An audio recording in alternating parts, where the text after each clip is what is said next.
In this video, we are going to look at how to password a workbook. What's a workbook? A workbook is a combination of several worksheets. These are worksheets in Excel.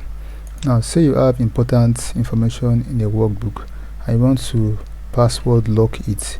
Go to File, click on Info, click on Protect Workbook, and click on this option that says Encrypt with Password. Then you have a dialog box where you can enter your password. Now you can see the caution here. One word of caution is that once you enter your password and you click on OK, if you forget that password, you won't be able to recover this workbook again.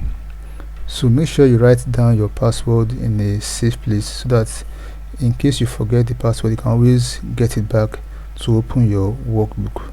So I'll name this password just to test it out, PASSWORD.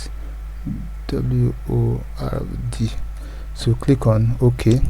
So you are being asked to enter it again, PASSWORD. Click on OK. So let's go back, save this document, close it, and let's reopen the document. So I'll go to my computer and type Excel. So let's open Excel, double click. Now this is the workbook I saved, I opened recently, the one I passworded. So let's click on it, and you can see I'm being asked to enter my password before I can access this document. So let me enter the password, which is password, PASSWORD. Click on OK, and I'll be able to access this document.